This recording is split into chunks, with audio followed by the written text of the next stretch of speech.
안녕하세요, 미스터 푸입니다. 올 들어 최강 한파가 찾아왔습니다. 그동안 이상기온이라 할 정도로 12월 치고 따뜻했었죠. 12월 중순까지 따뜻한 날이 이어지다 보니 겨울을 잠시 잊고 살았는데요. 드디어 매운맛 겨울이 찾아왔습니다. 오랜만에 추위에 온몸이 시림을 느꼈네요. 오늘은 구독자분들이 자주 물어보시는 질문 두 가지에 대해서 제 생각을 얘기해 보려고 합니다. 첫 번째 질문인데요. S&P 500 ETF를 적립식으로 투자하려고 하는데 지금 너무 올라서 조정이 오면 적립하는 게 좋을까요? 적립식 투자를 하다 보면 가격이 계속 올라도 계속해서 매수를 해야 하는 게 맞는 건가요? 환율이 높은데 그래도 적립식 투자를 계속 해야 하나요? 입니다. 요약하자면 적립식 투자를 할 때 가격이 높아도 사는 게 옳은 판단이냐 아니면 조정이 올 때까지 기다렸다 사는 게 맞느냐라는 질문인데요. 제 경험을 말씀드리자면 비싸져도 계속 사는 게 결과적으로는 맞았다라고 말씀드릴 수 있습니다. 사실 증시가 지금 52주 최고점이기도 하고 아마 조금 있다가는 정고점마저 뚫을 것 같아요. 역사상 최고점 근처까지 왔기 때문에 비싼 가격인 건 맞습니다. 저도 사실 매수가 꺼려지는 가격이기도 해요. 그런데 비싸다고 해서 매수를 미루면 이게 조정이 없어서 더 비싼 가격에 사야 할 수 있거든요. 이 부분도 우리는 고려를 해봐야 돼요. 지난 코로나 폭락 후에 회복기에는 사실 계속 올랐어요. 그래서 조정을 받을 때 매수하려고 하신 분들은 아마 계속 매수를 못하고 적립을 못하셨을 수도 있습니다. 그리고 조정을 받는다 하더라도 이미 너무 많이 올라버린 상태에서 조정을 받으면 예전 가격보다 비싼 경우가 참 많더라고요. 이거는 제 과거 포트폴리오 사진하고 그리고 현재의 제 포트폴리오 사진 두 개를 보여드리면서 설명을 드릴게요. 제가 포트폴리오 사진 두 개를 올렸는데요. 위에 거는 20년 5월 당시의 포트폴리오입니다. 보시면 부의 개수가 743개, 평단은 217불이죠. 그리고 당시 부의 가격은 279불입니다. 만약에 제가 조정이 올 때 사려고 매수 타이밍을 기다렸다면 저는 부가 몇 불 되어야 살 수 있었을까요? 평단만큼 낮은 가격이 올 때까지 기다려야 했을까요? 조정이 올 때까지 기다려야 했다면 저는 지금도 부의 개수가 그대로일 겁니다. 그리고 아래쪽은 지금 오늘 날짜의 포트폴리오인데요. 보시면 20년 대비 부의 개수가 확 늘었죠. 평단은 325불로 무려 110불을 가까이 올랐어요. 그래도 꾸준히 적립을 해서 개수가 늘어서인지 수익률은 비슷한데 수익액은 비교할 수 없을 정도로 늘었습니다. 이렇게 가격이 올라도 적립을 꾸준히 해줘야만 하는 이유는 저는 제 경험에서 찾을 수 있었습니다. 적립하는 기간이 길어지면 길어질수록 중요한 건 평단보다는 개수라고 생각이 들어요. 그래서 비싸서 사기 꺼려지더라도 개수를 꾸준히 늘려가는 거에 목표를 두고 적립을 했는데요. 조정을 기다리다가는 개수를 늘릴 수가 없습니다.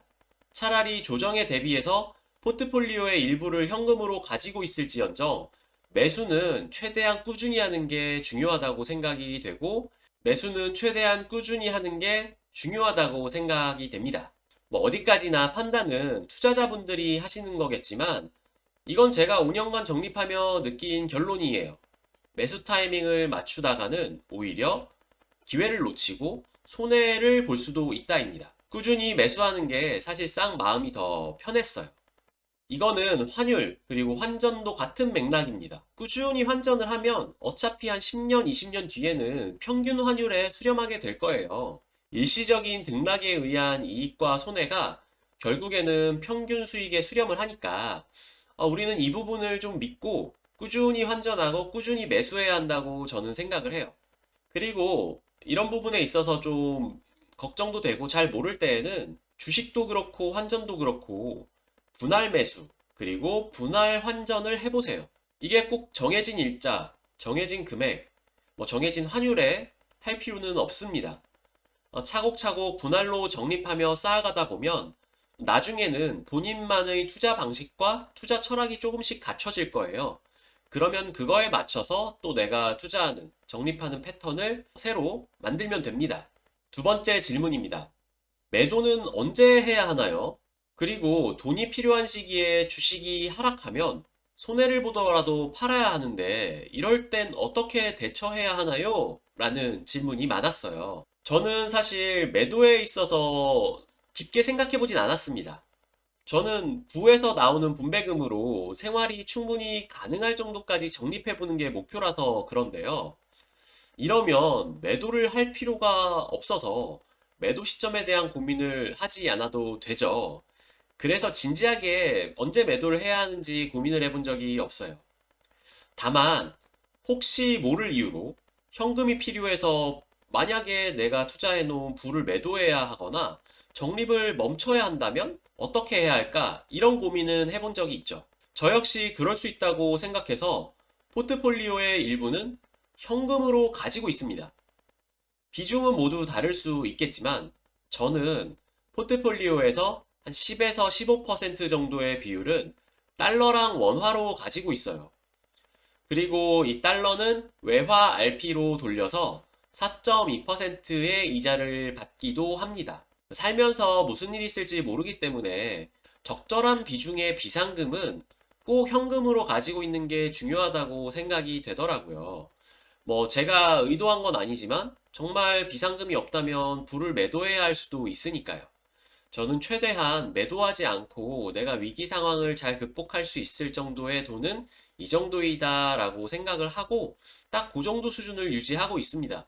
이 현금은 폭락이 왔을 때 추가 투자금이 될 수도 있겠죠. 그리고 급전이 필요할 때 제 주식을 팔지 않아도 되는 그런 생명수 역할을 할 수도 있고요. 그리고 제가 여러 번 강조하는 것 중에 하나는 앞으로 사용이 예정된 돈 있잖아요. 그런 돈으로는 사실 투자하면 안 된다는 겁니다.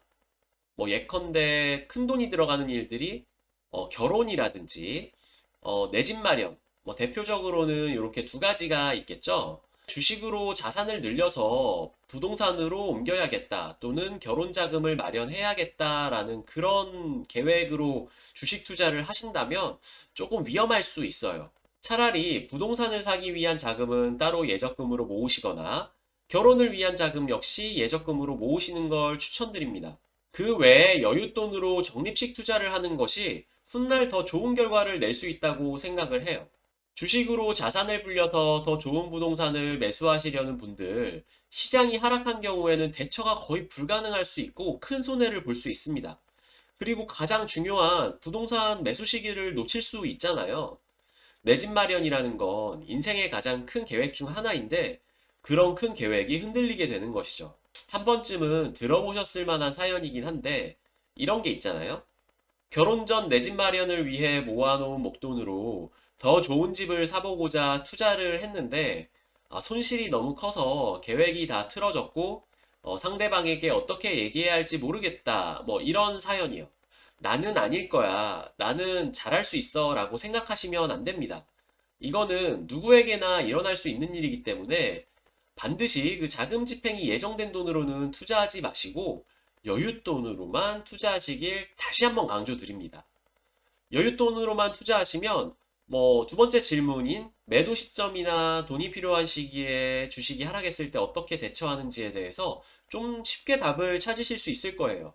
왜냐하면 여윳돈으로 하기 때문에 비상금도 따로 있고 특정 목적이 있어서 쓸 돈도 따로 모아놓으셨을 거기 때문이죠. 두 질문에 대한 제 생각을 말씀드렸는데 이게 정답이라는 건 아닙니다. 상황에 따라서 또 수많은 선택지가 있을 수 있잖아요. 그냥 이렇게 생각하는 사람도 있구나라고 그 정도로만 생각해 주세요. 이제 23년이 한 주 남았습니다.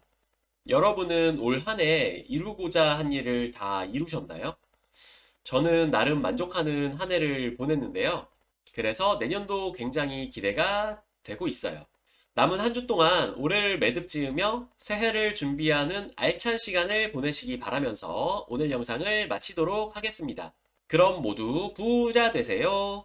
안녕!